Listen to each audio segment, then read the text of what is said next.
Hi, everyone. Thank you for attending this class. Today, we're going to be talking about coupons and budgeting. So, for the first half of this class, we are going to start with a presentation by the Society for Financial Education and Professional Development.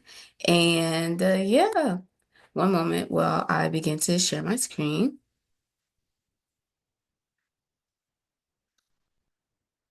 Mm-mm-mm, mm-mm. Okay, one second. I need to get my footage. Okay. Need to pull up my Blackboard real quickly. And just as something to think about as we begin, what does your budget look like? Have you done budgeting before? Um, do you enjoy budgeting?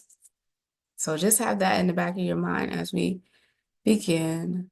Let's see. Do do do do do. Mm, mm, mm, mm.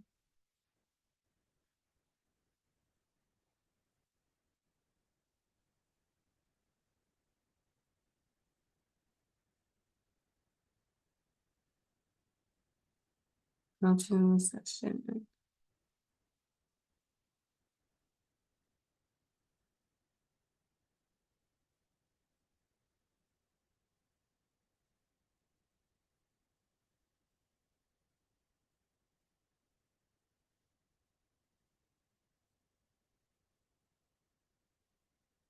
Hmm.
Mhm.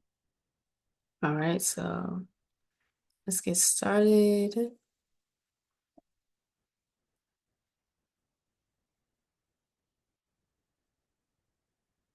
So, budgeting, values, and financial goal settings.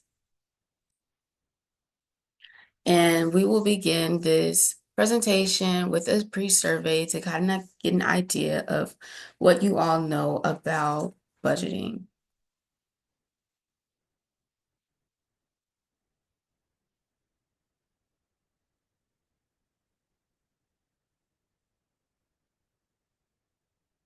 If you could take a moment to complete the survey and just let me know when you all are done.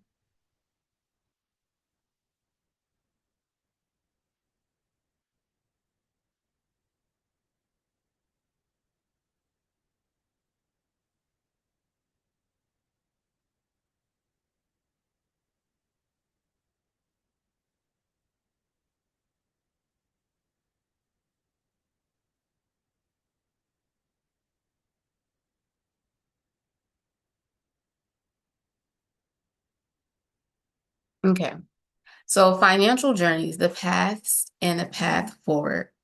Only about 1 in 3 of Americans use some type of budget to manage their household income and expenses.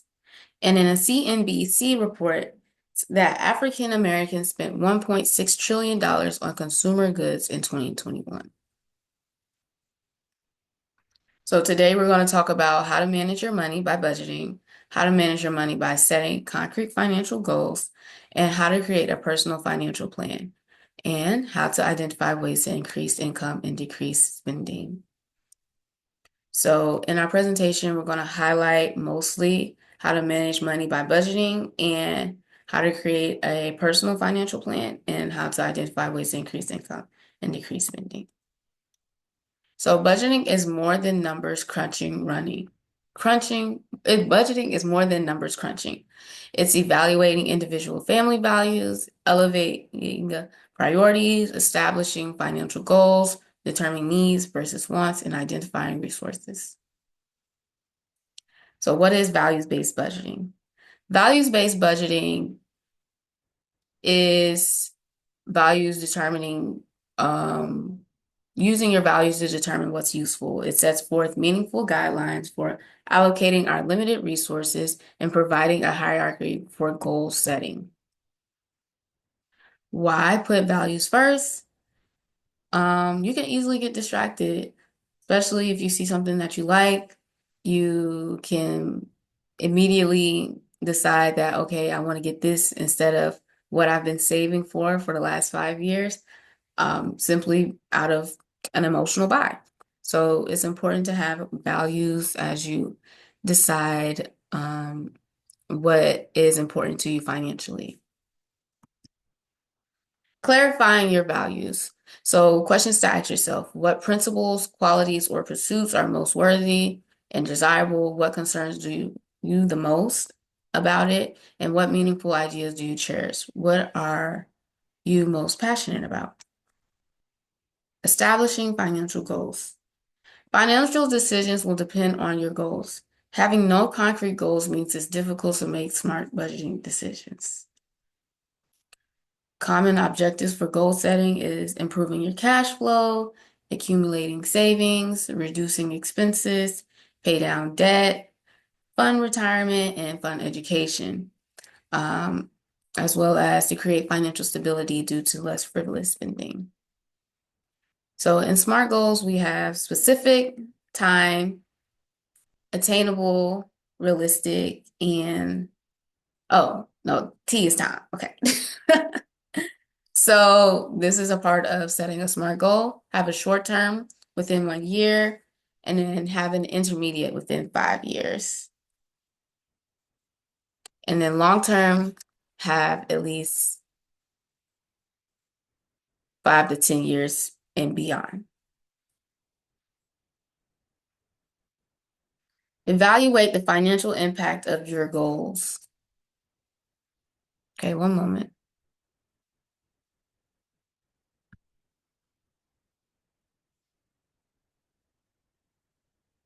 Are your goals in sync with your income? Which goals will require most money? When will you need the money?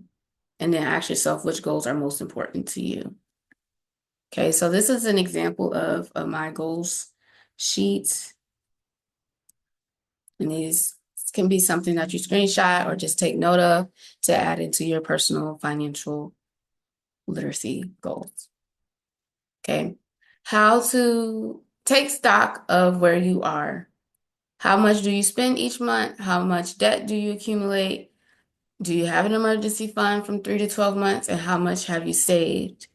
Okay, and how much more could you save if you spend a little less? So understand your money and where it's going. Maintain a weekly spending log, save receipts, note cash expenditures, and record all records and debit card transactions. And for me, I keep a money book, and it's a list of all my receipts, all my expenses, all my revenue, all my income, and things that I desire for my financial goals. And is it close by? Yes. So this is my money book, and I've had it for at least 3, 4 years now. And it's helped me keep track of, okay, how much money am I spending? How much money has came in? And so keeping something like this helped me understand how much my money is growing. So for an example, 1 year I made just $5,000. Okay. And so that was just me working my 9 to 5 and doing spiritual readings. And then the next year, because I kept record of how much money comes to me each year, I increased it to $6,000. And that was me doing something else. That was me doing my 9 to 5, my spiritual readings, and then being an ambassador at my school. So having a money book or having some type of tracking of your expenses can really encourage you to budget and continue to go strive towards your goals. Okay. And so side note, hi mom, I'm also on Instagram Live doing this presentation to let people know about budgeting and to encourage them to come into the second half of the class to learn about coupons. So mom, I will drop the link to the coupon class so that you can join in the Zoom and so that you can get the second half of this class as well. All right, so next slide. Developing a budget. You want to think about what's important to you, and you want to think about what's not important. And so this will come into play after you've decided what your values are. Hey y'all, people are coming into the live, and I'm just dropping y'all the link to the Zoom for the second half to get access to the coupon class. You're so welcome. All right, so why do we need to neglect budgeting? Okay, why do we neglect budgeting? I read that wrong. Okay, so we prefer to avoid knowing the areas of overspending. And so, because like you know you're doing something wrong, you just avoid the problem. You just don't want to do that. Okay, face your fears, face whatever's holding you back, so that way you can overcome that faster and get your money growing and going. Okay, budgeting misconceptions. If you make enough money, you don't need a budget. Wrong answer, okay? Budgets are only for people in financial trouble. Wrong answer. Budgets are only for people with fixed and low income. Wrong answer again, okay? You should only budget if you're planning a major purchase. No, budgeting should be a lifestyle. And then in the practice of TAOF, it's called spending plans, and they emphasize budgeting in a lifestyle way. So check them out too. All right. So why budget? To understand your cash flow and how money is being used, increase predictability, to establish a spending plan that is based on resources, and that support your goals and to help avoid waste and maximize your financial worth. And so when you're thinking about your budget, you're also thinking about financial legacy. You're thinking about generational wealth. You're not just thinking about short terms, you're thinking about long-term spending. Okay, so your steps to making a budget: list your income, list your expenses, set your priorities based on your values and discretionary expenses, but do not exceed your income. Compute spending ratios for each expense. Okay, identify your sources of income. So this is why I have my money book, because I write down my multiple sources of income. This is word called in-kind, and in-kind revenue is any money that's related to that is given to you. So my in-kind income is my birthday, celebrations, or just gifts from people around me. My income for my W-2s, my income from my freelance work, all of that is my sources of income. So for you all, just thinking about all the unique things that you do in your life that creates money for you, to just write down and have an idea of how much is coming in each month when you are thinking about your budgeting. And once you have a good budget down, then you can start to think about what coupons and how much more you can save once you understand how much money you have to spend. That's based on your values, okay? Once again, identify your fixed expenses. Which expenses are set in stone and what are not? Like, what can you live without? And what can't you live without? And why can't you live without it? Okay, ask yourself all these questions. Identify your variable expenses. This is food, clothes, furniture, entertainment, medical care, gifts, vacation, and tuition. Identify your discretionary expenses. Entertainment, eating out, vacation, games, recreation, gifts, and other discretionary expenses. Budget for emergency savings. Reverse fund worksheet. This is a worksheet that the Society for Financial Education and Professional Development has. And if you're interested in that, just let me know. But for now, we're going to skip that. Okay, so how to handle trouble spots. Think about your variable income, your bi-weekly pay cycle, variable expenses, and non-monthly expenses and unexpected expenses. So think about all these things as you create your budget. How much can you allocate for emergencies? How much can you allocate for a savings to something that you really want to have in your life? And how much can you save or just put aside for daily living things like food, travel, emergency things? Maybe you need to gets an extra pair of socks for whatever reason. I don't know. Just thinking about life. And so this is another budget sheet that I can forward to you all if you're interested in. But for now, we're going to skip and just you could take note of this, screenshot it, whatever you need to do. And so we're going to go over surplus and shortfall real quickly. So surplus and shortfall is increasing your savings.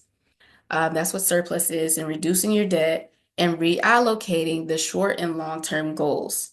Your shortfall is reducing an eliminated expense and determining what expenses are a priority. Consider savings as a source and find ways to increase income.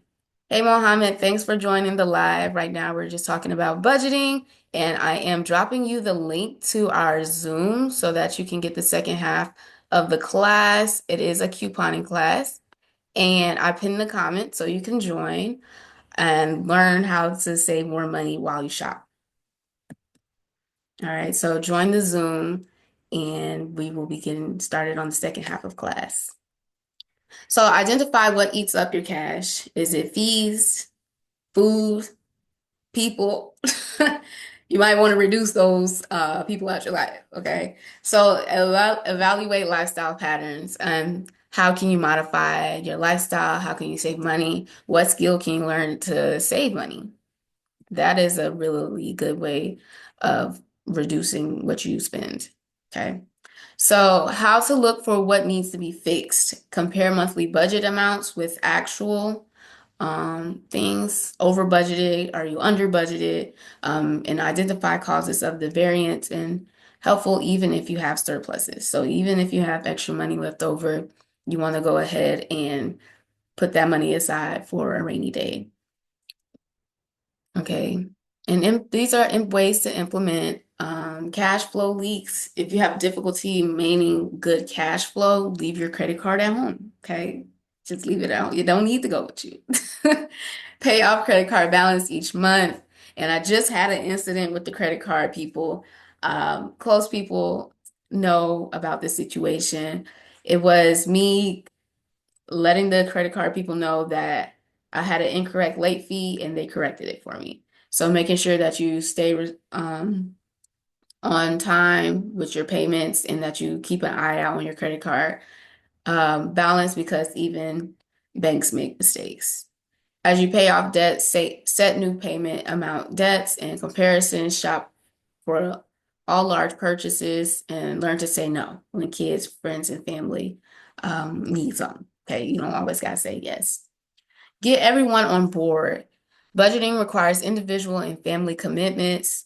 Budgeting change requires lifestyle change and sacrifices, and budgeting requires conversation and compromise. Adjusting your budget requires adjusting habits and patience. So when you're on a budget, you're not going to always be like living with the Kardashians or keeping up with the Kardashians is what they say. And you're going to have to be okay with that. You're going to have to settle for that. And if that just requires you to just watch less Kim Kardashian, excuse me, I feel like I'm about to see. Uh, thank you. Um, if you feel like you got to keep up with the Kardashians, then that's just not going to get you where you need to be, especially if you're on a budget. Okay, if you don't make the same amount of money as they do, then you can't expect the same lifestyle. And that's hard news for people. That's hard news. So I'm gonna pass on that. And then these are some budget improvement tips. Limit spending, control recurring expenses, establish and maintain a good credit. Okay, remain focused on your specific goals, reevaluate your goals, and as you complete one goal, reallocate money to new goals instead of spending that extra cash. And these are some ways that you can take action. Develop a spending diary or spending notebook, as we talked about in the beginning of this presentation.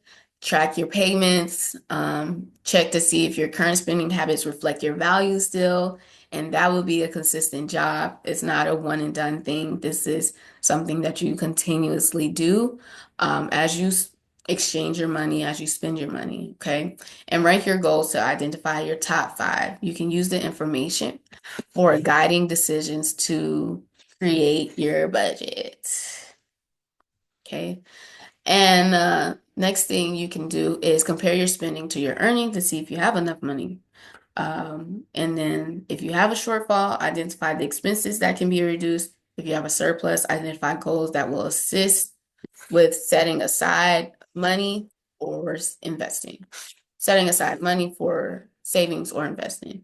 And then when you create your goals, you want to think about your short-term goals, intermediate term goals, and long-term goals. And so for me, I've recently done this because of tax season. Tax season required me to slow down. Okay. Once I was filing my taxes, I realized how much was owed and how much was given back to me. And I thought about, okay, I made X amount of dollars this year and I want to do better. Did I do anything in relation to my long-term goals? And I didn't because I really didn't have any 5 to 10 year long-term goals for myself set for my finances.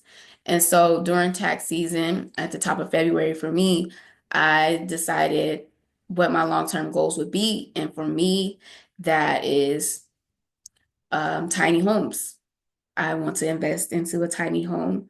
So that requires a budget, a routine, consistency, and vision, and determination and willpower, and all those wonderful things. Okay. So now that I have a long-term goal set in mind and I wrote it down and I'm getting an idea of what it's going to take to invest into a tiny home, I'm thinking about, okay, what is my intermediate goals? My intermediate goals is to save at least 15K. And what is it going to take to do that? A budget. Okay. So having long-term goals can really inspire you and encourage you to stay consistent with your short-term goals because you know there's always something bigger that and more exciting for you to strive towards versus like immediate gratification when you're battling day to day with what you should purchase and what you should not purchase. Okay. And so we're going to be concluding this and transitioning to the second half of our class. I hope you all enjoyed this presentation. And below is the QR code link for the financial literacy certification if you all are interested in. And we also have pure virtual financial coaching sessions. I recently did one. I absolutely loved it. It was at the top of it was Tuesday, and I was setting up my SMART goal for saving for a car. And then I also found out how much I was overspending.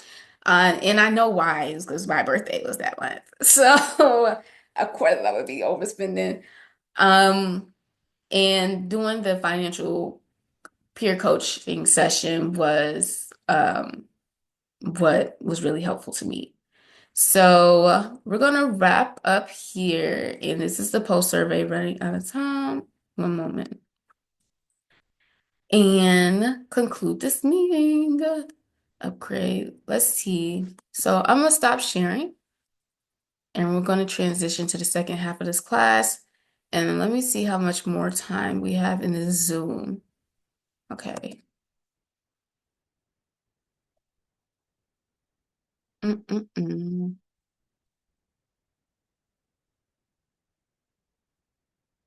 I am seeing how to upgrade my Zoom so that way.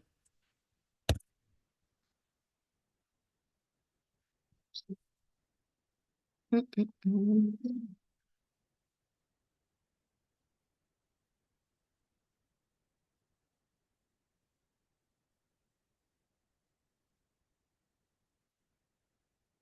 Address.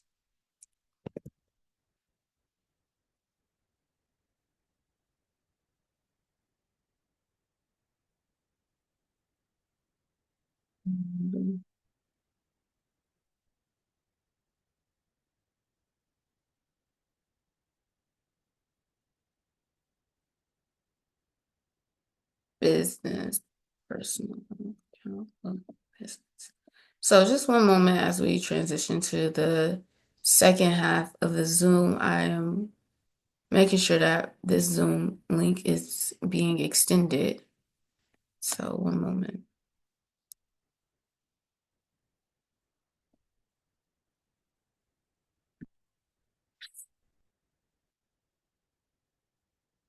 Mm-mm-mm.